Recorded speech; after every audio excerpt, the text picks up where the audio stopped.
We're recording? Yes. Hello, whoever's watching this. My name is Fernando. I'm 27 years old, currently living here in San Antonio. And today what we're doing here is sharing our testimonies. I got my brother Josh here, my brother Justin. To be honest, this light's like, woo, it feels official, you know? I just want to start out by saying that I'm not meant to be here. I know I'm not supposed to. But God did something miraculous that I'm consciously aware of. Has so many other things I might not be able to see right now. So many other places where He was there and I don't know what He saved me from. But I know that He is good. I'm a byproduct of His mercy, His grace. So let me start out first off by saying that when I was younger, I always have this hunger for something bigger than me. I would look at the skies at night, little kid singing to God, you know, and not knowing what I was saying. I just had joy, and I was born a sinner. The older I get, the Holy Spirit reveals things into my heart that I was like, whoa, I did that. Around the age of 12 years old, I had a vivid dream of a baby drowning in a lake of fire. I couldn't shake it off. It was real. And somehow I pinpointed, I'm like, that's me, and that's not fair. And I just couldn't shake off the fear. That's how I felt. Yet as I pressed on, I didn't know who to talk to. One day I broke open with my mom. Right before she dropped me off, I was at Brown Middle School in El Paso, Texas, 7th grade, and I just told her, and in front of that was our church, Misión de Gracia, and we parked, and I just broke open. I started sharing my heart with my mom, and she started playing a worship song in Spanish, Tú estás aquí, and the presence of God showed up. I remember tears of joy started showing up, what you call the goosebumps. I just felt the freedom. I just felt saved at that point. I just felt I have finally tapped, like God has shown up. And I just went along and I'm like, hey, you know what? I'm gonna get baptized, 12 years old. So that happened. And for about a year, I was this weird kid at school. I had a Bible and I didn't really understand it much. I walked around and I fell.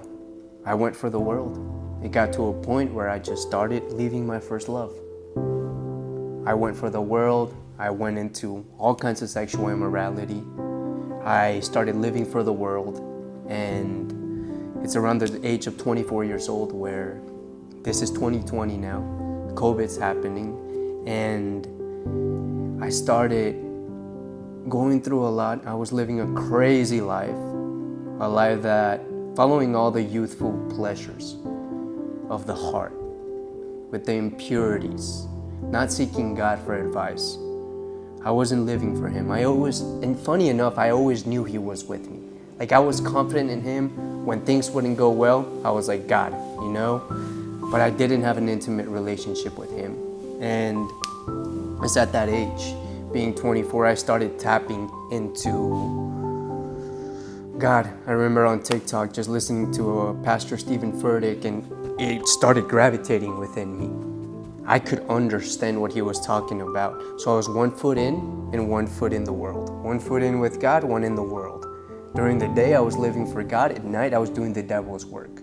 Partying, all kinds of sexual immorality, alcohol, marijuana, drugs. And it's around that time that one morning, it was about 4 a.m., I had crazy chest pain. I couldn't breathe.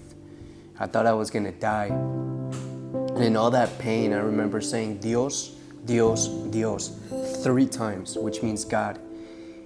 And a crazy peace overflowed over me. I understood within my spirit, no vayas, which means don't go. And I was like, bet, whatever, I got this peace. I went back to sleep. I wake up around 12 p.m. and somehow I end up going to the gym. It is now 6 p.m. And my boys are like, hey, we got a beach party. At that point, I was living in Houston. And beach party, we're taking my car, we got alcohol, girls, the whole 9. So we go out there, right? And it was probably the worst condition I've ever been in. I was crossfaded, lustful as could be. And it is at that point that I wasn't supposed to be driving. My friends were supposed to be driving, and I realize now, I was watching videos on Snapchat, I was instigating. They ended up getting in a fight. And it is at that point that I ended up driving. Now the funny thing is I had been driving drunk for quite some time. And I always considered myself a great driver. However, what happened at that point is that we're almost home. We're by Crosby, around Houston, and 3 of my boys in the back, no seatbelts on, my boy in the passenger side. And as I'm driving, I just start freestyling, I start rapping. And all this pain, emotional pain, this trauma started coming out of me. But man, I was just being authentic. I started like going off. People started waking up. We're all in the car jamming. Funny enough, it's like I lost track of the road. I look back and I remember saying, oh shit. I saw the vehicle coming off the cliff. I saw a valley and time slowed down. And that vehicle rolled 3 times. The love I felt, kind of like when I was 12, it just anchored me in that seat. And God knew exactly what to tell me at that moment. I felt like I had experienced all the pleasures of the world. I was ready to die. But if someone had died under my command and I had lived, I don't know how I would have made it. And I understood everyone's gonna make it out okay. Hindsight, we get out of the vehicle, look like a crushed can. We throw a government sign down, and we're outside of the vehicle. I sobered up and I had this crazy joy I couldn't explain. I knew I was going to jail.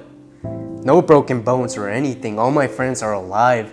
And I'm like, whoa, like this is happening. Cops show up. They couldn't believe we were in the vehicle. There was alcohol in the vehicle. Pretty sure there was drugs. And they called it a minor accident. So at that point, I was like, whoa. Now, I didn't have a job. That car was about to go out. I felt like it. The engine was going out. And insurance came around and they gave me more for the vehicle than it was actually worth. I couldn't understand. I knew I had everything coming against me, yet it didn't. And then the Holy Spirit reminded me that I disobeyed. He had told me not to go. And even then, He showed up. Not even death could take me out. And I was like, God, you're realer than life itself. God's mercy got me. I don't understand His love, an idea of His grace, but His mercy. I was like, God, I give you my life wholeheartedly, whatever that looks like. I didn't understand. First thing in the mornings, I would take my shirt off. I was in Houston, very humid. I would go in the backyard. My parents thought I was crazy.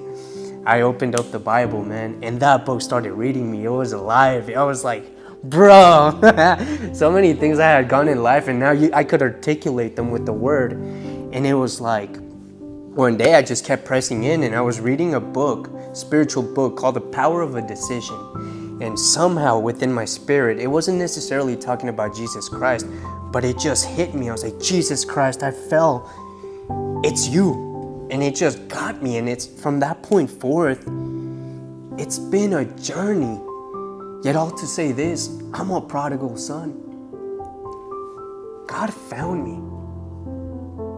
I was in need and He found me when I was young. I experienced His love that is greater than any human mind can understand. And He didn't let me go. I got to the point where I was in the world and all this stuff just wasn't doing it. And the crazy thing, all the stuff that I didn't even want to, I'll be honest, to a point I didn't want to stop doing it because I didn't understand much. The sexual immorality, hooking up, porn, smoking weed, drinking. But I got to the point that as I started pressing into Jesus, man, He was just so good that I started trying these things and they just didn't do it anymore. They didn't hit.